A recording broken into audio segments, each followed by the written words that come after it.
What is really happening in Burkina Faso is a revolution that I believe that the entire continent of Africa can emulate. I mean, when you have a leader that really cares about his people, he makes sure that he delivers. Guess what? Will you believe if I tell you that the entire country of Burkina Faso could only boast of 3,000 kilometers paved road from independence till now? Will you believe me? Will you believe me? I mean, a country called Botswana could boast of 3,000 kilometers when the British left them. But the French left, a government came to power.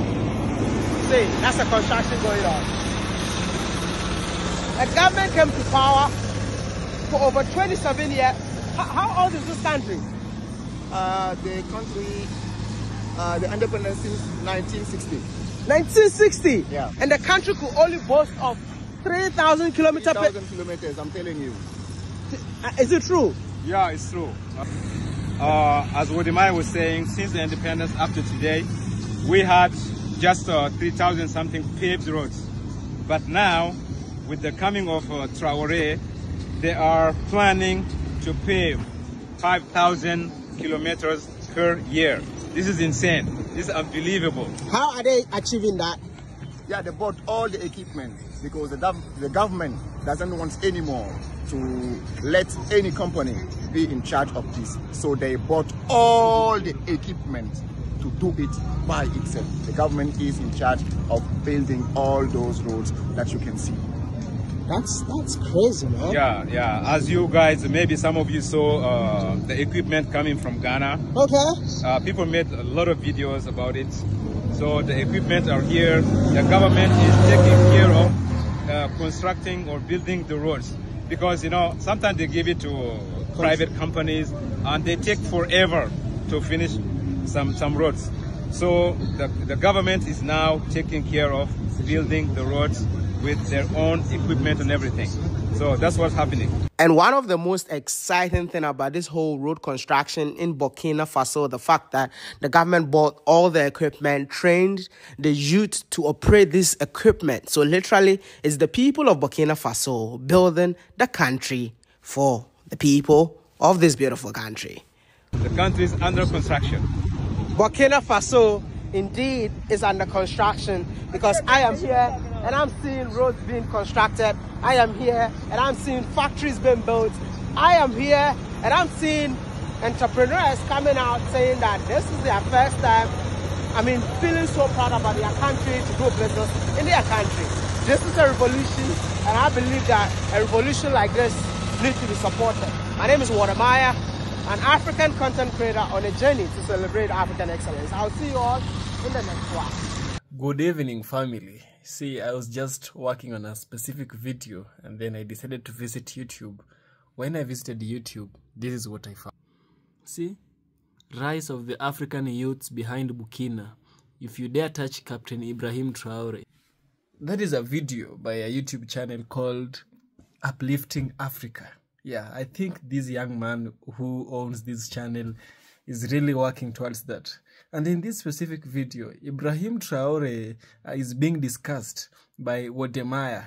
You know, everyone knows Wodemaya, the husband to our very own lady, Miss Trudy. You know, so in this video, Wodemaya is showcasing Burkina Faso to the world.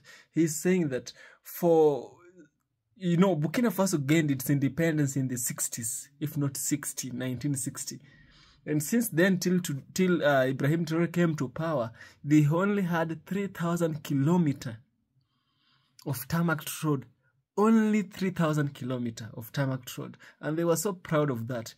The government was so adamant and they felt it was okay, you know.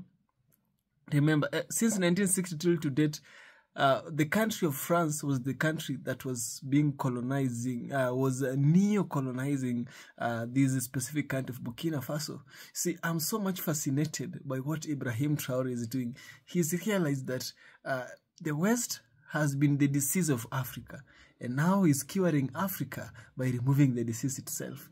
I want us to dive into this one. Watch it, I shall get back.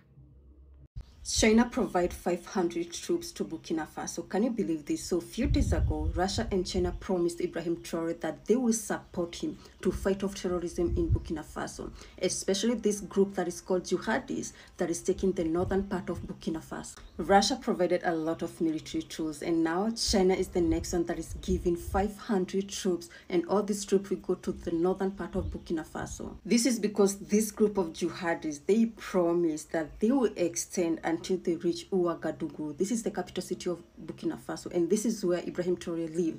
They are planning to go all the way to Ibrahim Traore and make him step down by force. They say that they will continue to support Ibrahim Traore and provide everything that he needs to make sure that all this group is stabilized and Burkina Faso is safe again. Ibrahim Traore promised that in few weeks, all this will be over and Burkina Faso will be safe again for everyone to come and visit. But China and Russia promised that they will be with Ibrahim Traore throughout until it's over. President Traore is standing up. He is saying the natural resources in Burkina Faso, they belong to the people of Burkina Faso. Niger is doing the same thing. Mali is doing the same thing. Every leader must look at what's happening in the Sahel nations to say, like anybody else, you must take care of your people. You have your natural resources. You have everything you need to take care of your people. Why do you continue to be beggars? Look at what is being brought in by not only USAID, but all the NGOs in your country. I believe you all saw the news, and I'm here to let you all know that it's a real news. Yeah? I mean, if you saw the news of His Excellency's initiative to industrialize his country by trying as much as possible to assemble and manufacture EVs in the country. This was the first ever EV that was assembled in here, and it's called the Sahel, but the car brand name is called the Itawa. What is Itawa, by the way? What is the name? Is it a local language? Yeah, name of a village. A name of a village? Yeah, Itawa is a name of a village here on the outskirts of Ouagadougou. And Sahel means, what is Sahel? Sahel means what? Yeah, Sahel is the part of Africa that's exactly called Sahel. The Sahel. So Burkina Faso, the AES countries, Burkina, Mali, and Niger, they are in the Sahel region. Yeah. In Africa. So that's why they chose this name for the model of the car. Cool, but I believe that the word Sahel means something. It means something. Coast. Let me know what you think about that. If you know that, let me know. So this is the first ever EV that was created, right? Yeah. Yeah. Wow. That's it. And it's called the Sahel. Looks absolutely beautiful, man. Ooh. Wow. So that is the company's name, and right here is another model, which is called Tenakuru. I love the fact that they're using local names. Yeah, this is also the Sahel. You can see it. And what I really love is the logo, which is the national symbol of Burkina Faso. Burkina Faso. The head of a stallion. Stallion. That's the stallion horse, right? Yeah.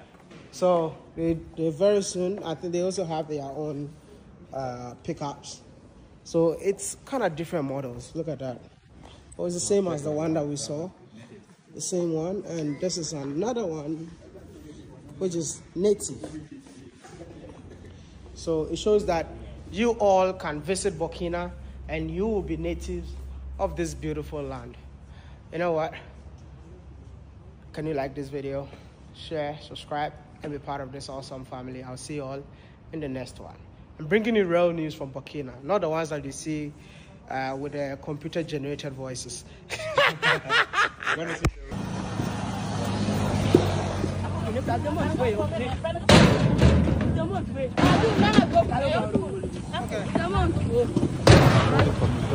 Just hold it.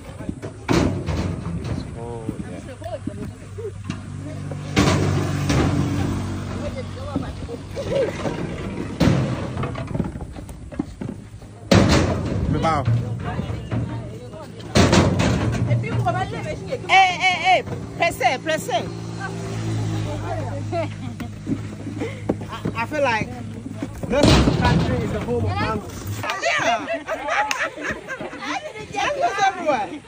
Like literally every corner that you pass, if you go to every village, every city, you got mango trees.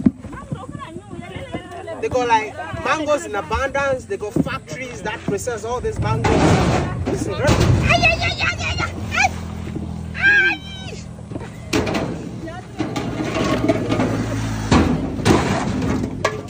yep.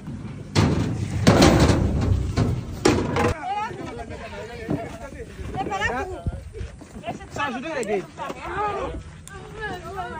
Hold on. The entire country of Burkina Faso could only boast of 3,000 kilometers paved road from independence till now. Will you believe me? Will you believe me? I mean, a country called Botswana could boast of 3,000 kilometers when the British left them. But the French left, a government came to power. See, that's a construction going on. A government came to power for over 27 years. How old is this country? The country, the independence since 1960. 1960? Yeah. And the country could only boast of 3,000 kilometers. 3,000 kilometers, I'm telling you. Is it true? Yeah, it's true. As Wodimai was saying, since the independence up to today, we had just 3,000 something paved roads. But now, with the coming of Traore, they are planning to pave 5,000 kilometers per year. This is insane. This is unbelievable. How are they achieving that? Yeah, they bought all the equipment because the government doesn't want anymore to let any company be in charge of this. So they bought all the equipment to do it by itself. The government is in charge of building all those roads that you can see. That's crazy, man. Yeah. As you guys, maybe some of you saw the equipment coming from Ghana. Okay. People made a lot of videos about it. So the equipment are here. The government is taking care of constructing or building the roads. Because, you know, sometimes they give it to private companies and they take forever to finish some roads.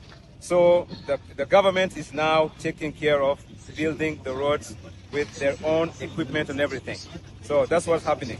And one of the most exciting thing about this whole road construction in Burkina Faso, the fact that the government bought all the equipment, trained the youth to operate this equipment. So literally, it's the people of Burkina Faso building the country for the people of this beautiful country.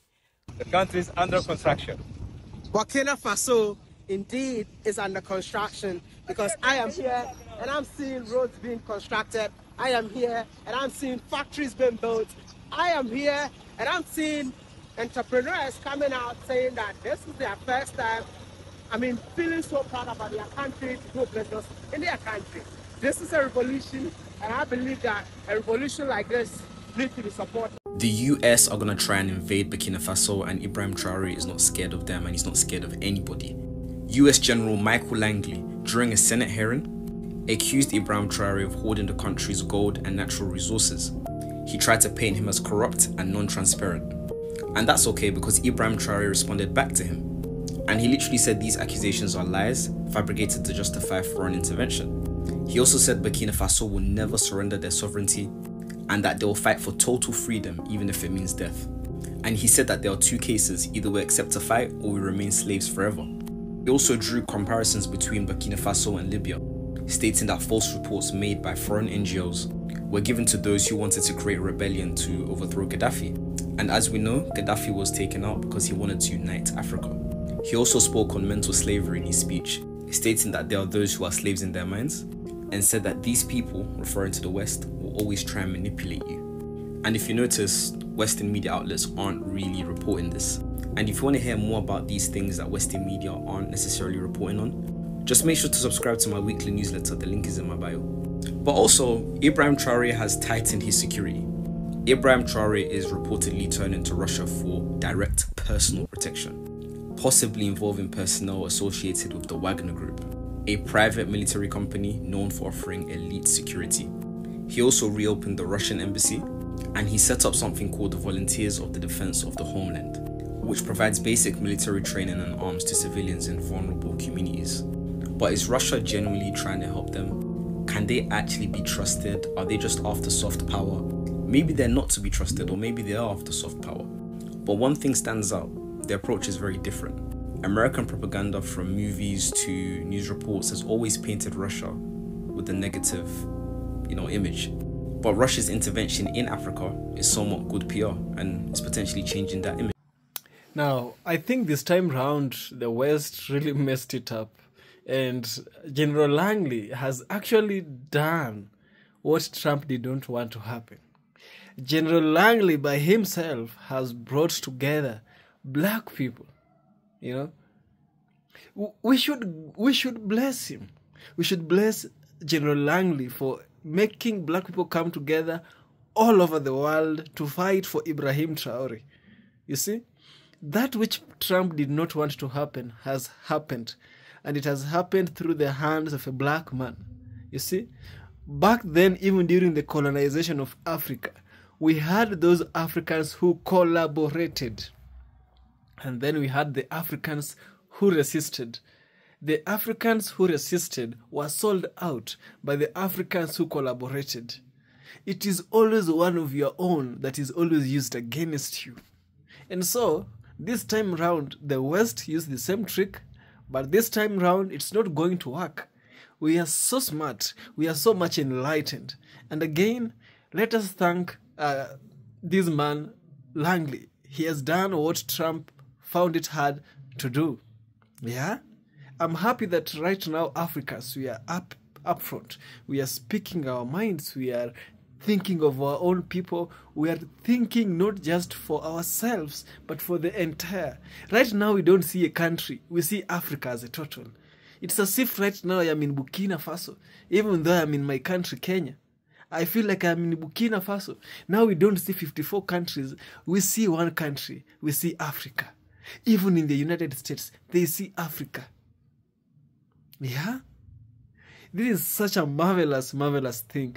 All thanks to General Michael Langley, our black brother, who decided to sell us out. Yeah? Because of some stars, They used our very own to sell us. So we knew from very far what the script was. Yeah? So we are acting in place. Like Shakespeare said it. The world is a stage. You choose your character. For many times, the West chose Africa's character. Right now, it's time Africa chooses its own character. And I'm glad Africans are waking up. Yes. Guys, continue sharing your thoughts on the comment section. Let's see about what you think about this situation happening right now around the world.